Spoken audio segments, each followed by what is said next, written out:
Today, I'm going to be reviewing 3 different portfolios, one from a junior, one from a mid-level, and one from a senior designer.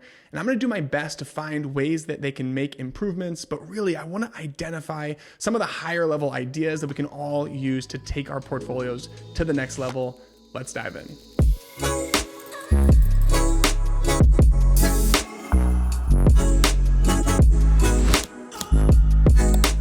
This first portfolio is from Paige View. She's been designing for 2 years, and something that catches my eye right away is this motion graphics background, which is always something that I find pretty exciting, and it's kind of like a superpower for designers.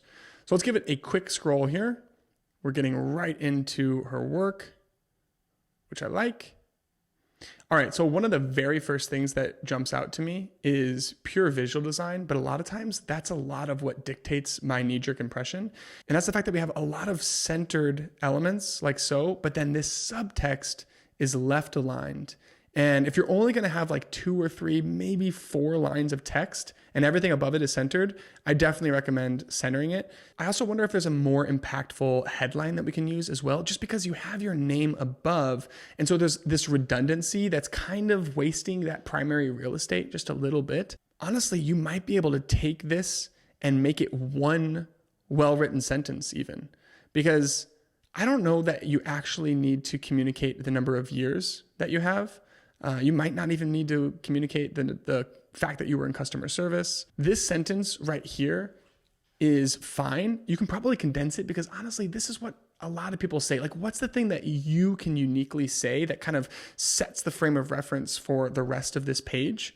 And it might be this motion graphic design experience, because that is something that is really unique. And I don't really see it represented here anywhere. Let's click onto About and see what's over here. I like the fact that there's a image.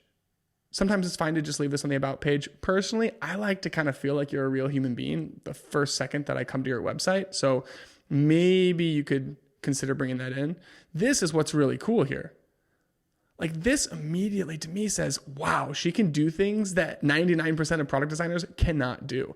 And I think there's merit in considering not burying this on the About page. What if you led with this? If you go back to that thought on the homepage here, what is the thing that you can uniquely say at the very top of the page that is compelling and speaks to like your intersection of talents? And leaving that motion graphics element out, to me, that's a miss. I think you could actually have a hero section that is optimized specifically for having some kind of an animated background, because right away I'd be like, whoa, this person is creative. They have art skills. They're able to wear a lot of hats, maybe do some motion design help. And then I can get in and see your actual UX design work. I don't think that you need to create this separation. Here's my UX and here's my motion. Instead, find that intersection point and tell a more compelling story. All right, moving down the page, a quick visual design thing. This hover state is kind of throwing me off a little bit. The fact that the subtext changes and becomes really, really light. Like, it's kind of just a lot happening on hover. And I wonder if maybe it could be simplified. Like, I like the underline. I'm not 100% sure that any of this text needs to change color. Perhaps there's something you could do over here other than the overlay to add a little bit of visual interest. Because you have the 0 pixel radius, it even reminds me of the InVision blog, and they do this cool thing where they take a triangle and like move it up in the corner where it looks like the page is kind of tucking. Something like that could be really, really compelling, because you have a simple layout, which is fine, but if you find one way to add a unique visual flair, I think it would go a long way. And then the last thing is here, if we look at the line height, having the heading up here be really tight makes a lot of sense. I think you could add a little bit of breathability within this subtext here so it felt more like a paragraph and less like the heading above it. That's a small detail, but again, these are the kind of visual things that I'm often using to inform what my like knee-jerk impression of a site is. So let's click into this first portfolio piece. I like the transitions on the page. See this line height here? This is much better than what you had on the other page. This text, given the size and the color contrast, is probably not accessible, which you could make an argument that it's not super important given its placement on the page. But again, like, don't give people an opportunity to disqualify you. I like that we get right into the mockups, and looks like the clear headings. It does make the page easy to skim. I almost think that you could take the entire width of this page and contract it a little bit. Maybe you add like a max width. It's a lot of horizontal eye movement for me. Technically, you're not really supposed to exceed 75 characters here. I'm not sure exactly where this is at, but it would be easier for me to skim this page if everything was in a single column, and it would be a little bit more narrow rather than having like one big long sentence on a line. Something that I do appreciate about this format is you did lead with the final visuals right up front, because if I wouldn't have seen these and you would have just dumped me into this wall of text, I think I would have lost interest. But having this clear picture of where we're going is really, really helpful. And it allows me to kind of be more interested in this. To be honest though, this is a lot of text, and things like the design process, like this is fine. Maybe this is just me, but like every single person can put this image on here. I kind of just skim right past it and it feels pretty fluffy to me. A nice little rule of thumb that I like to think about in terms of making a page skimmable is make it so that I can just read the headlines on a page and get a sense of the overall narrative. So you have these labels here, which are doing just that. They're functioning as labels, but they're not really telling a story. But then you bring in these headings. Despite time constraint and budget limitation, I initiated 3 interviews with football players and coaches.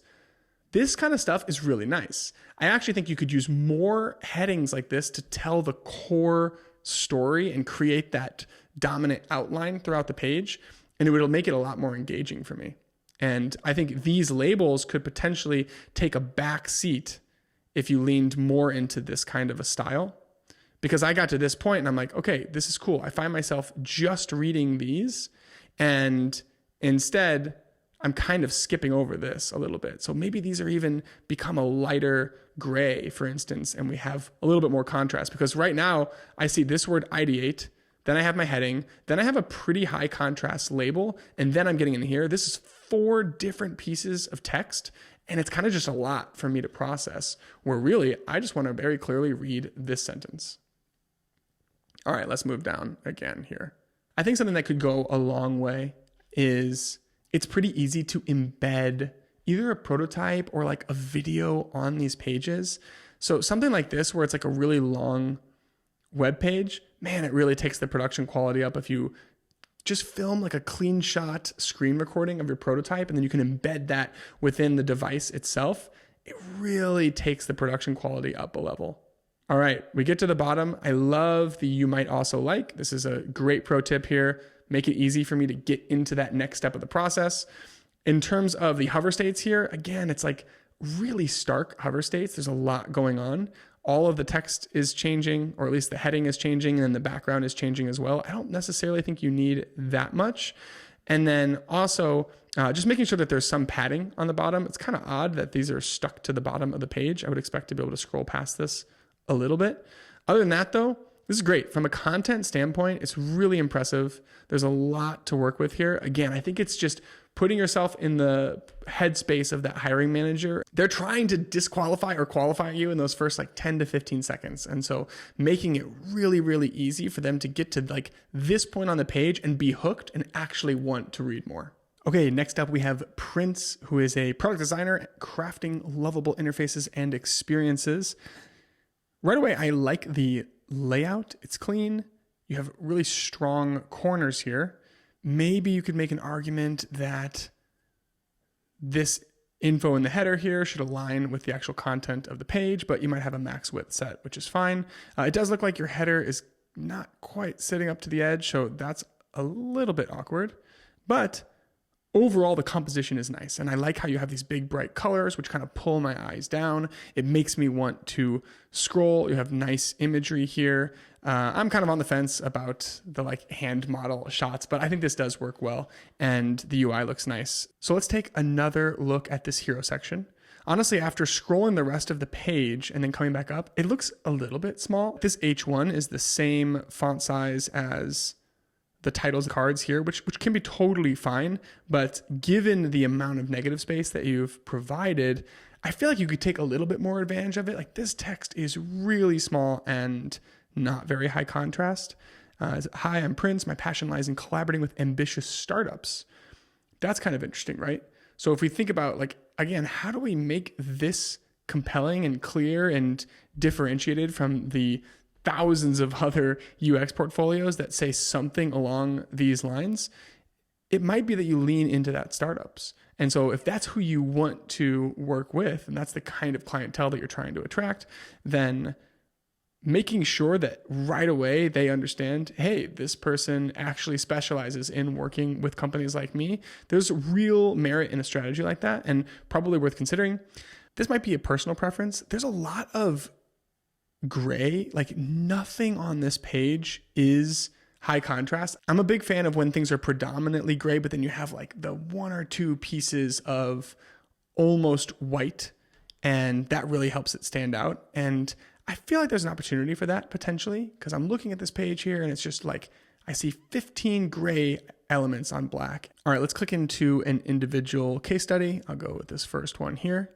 Love the big bold image and this nice text size. I think maybe this is the kind of text size that I was kind of looking for on the hero section. Actually, this feels a lot more balanced with the big image below. I'm also a big fan of this visual representation. It's super concise. It tells me exactly what I need to know, but I don't have to read a bunch of paragraphs. There's certain pieces of almost metadata that every hiring manager wants to see, right? They want to know, how long was this? Who was your role? What was the problem you're trying to solve? The company that you're working for, the industry perhaps. And if you could just show that as metadata instead of like the body text, a lot of times that is a really good strategy. So I think this layout works quite well. If we keep moving down, big fan of the size of the text and the line height. It's super legible. One thing that you can consider, especially when you're getting into paragraphs that are upwards of like 10 lines, is how can you bold or highlight or do something to draw attention to key phrases? Remember, I'm trying to skim this thing as fast as I possibly can. And when I see this body of text, even though it's designed nicely, it's kind of hard to get myself really excited to read all of it. But if you can make key phrases stand out, that's really important. Because remember, you want to help me get the core narrative, even if I'm only reading 20 to 30% of the text that you've put in here. Another approach could be something like a TLDR. Like if you're going to state the goal, is there some way that you could represent the high level idea in 7 to 8 words? Maybe. It's worth asking yourself that question anyway. Okay, if we keep making our way down the page, again, I really like the layout. Typography is nice. These images look clean. I like that there has been some thoughtfulness into how these are presented even. Like you didn't just drop mock-ups on a screen. There's some kind of a composition that you've put together to make it enjoyable for me to actually inspect your UI. And it looks good. There's not a ton about your process. Maybe this is just me. I kind of think that's okay. Like the fact that you didn't have the stereotypical, like, here's my process, or here's the wireframes, or here's the sketches. I can't really make sense of that anyway. Sometimes to me, it feels like you're just trying to check this box to demonstrate that I know what a double diamond process is. But really what I'm doing here is evaluating your ability to tell a story in a way that is compelling. I'll get into your process in the next step when we actually do some kind of an on-site or an interview. Overall, I do think that this hit on the story well. Maybe you could do a little bit more to communicate a before and after or some kind of ideation part in the process, but I don't think I would knock you for that. Lastly, I love the big CTA for the next item. When you have these two UI elements side by side, it leaves a little bit to be desired, mainly because by the looks of it, there's at least 4 or 5 different pieces of typography happening. So it's a bit messy, and perhaps there's something that you could do to kind of differentiate these two different CTAs a little bit more. Lastly, let's just click on the About page. It does look like we're having, so yeah, you have like an overflow. There might be a little bit of a bug here. Yes, this image carousel. It's beautiful, but I think it's kind of breaking things at the moment. If we keep going down though, this composition here might be my favorite thing on the entire website, actually. It's really, really unique. It looks great. You have that big, strong, bold typography. I almost wonder, is there a way that you could tell that hero section story in a way that looks and feels a little bit more like this and speaks to like what makes you unique rather than something more generic that I would expect to see on 95+% of portfolios? Lastly, we have Matt, who is more of a senior or even staff level designer. So right away, you'll notice a pretty unique layout. I mean, this is definitely unlike other hero sections in portfolios that I've seen. I love this little gradient up here. Also, you can tell there's a lot of intentionality with typography. If you look at a really junior portfolio versus someone who's been designing for a long time, is they've developed their taste a little bit more and they can tell a story specifically based off of the font that they use. I love this juxtaposition between the serif up here and then the caps case with the really wide letter spacing up here. That's a fun side by side, and it gives me the impression that Matt really put some thought into this. This button right here is really making me want to click it. So I'm going to go ahead and do it. And it looks like it's going to bring me, I guess this is kind of like an about page. I'm a big fan of this kind of paradigm where you simulate the DM or chat or something like that. This is kind of fun. He has the place of where he lives on the map. Okay, so I've got to the bottom of this page and I'm kind of stuck. Unless you're really, really wanting to drive me to your LinkedIn, which you might be, but I think this might just be your generic footer as well. There isn't really a place for me to go. You're not kind of guiding me to that next step. So I actually have to hit back on my browser. That kind of brings up this next point, which is, I think you got to ask yourself, like, what is the journey that you want to take someone on for this page? Because you've presented this CTA as really, really enticing, and there's nothing that makes me want to scroll. Because at this point, I'm not actually even sure if this is just a single viewport or not. It turns out when I scroll, you can. Oh, I love the parallax. That's fun. But if the goal of the portfolio is to get people into your work, you might consider teasing this a little bit or doing some kind of a visual treatment to make people know that, hey, there's a reason that you would want to keep scrolling and exploring. So these cards are pretty sweet. The parallax is really fun. I love how you've been super intentional with all of the colors and the monochrome. And then lastly, if we get to the bottom here, I think it's a big pro. Whenever you can show writing or side projects, to be honest, unless I was really deep into the evaluation process, I probably won't click to read into your design philosophy. But the fact that you are writing and actively thinking and putting yourself out there within the craft of design is a big plus for me. And something that I always love to see on a portfolio, like whenever I was doing hiring things, if I even saw like a YouTube video or something like that, to me, it's like, okay, they really care about this. They're investing in this. So this is a big plus one.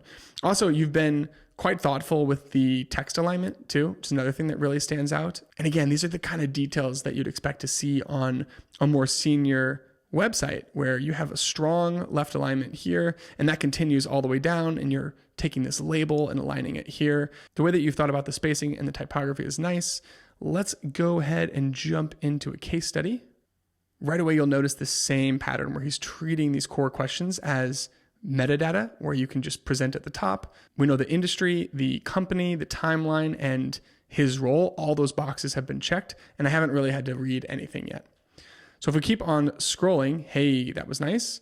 Again, he's really strategic with the way that he thinks about these compositions, and he's not just dumping a mock-up. He's put some thought into how he wants to present this.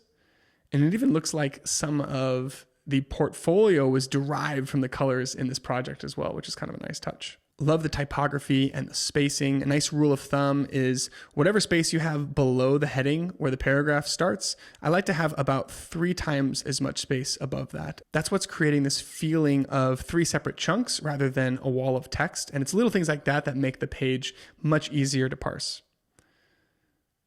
Big fan of this here, the scrolling. Another way to just make it compelling, make me want to keep reading. This was a little delightful thing. Even the fades here on the edges, kind of a fun touch, because I don't really need to inspect all of the details of your UI in this go around. I'm just trying to check the box. Does he meet the bar that I would set for visuals? The way he's showcasing this UI, it looks clean. He's thought about how he wants to present it in a compelling way. Definitely check the box. This is a nice touch.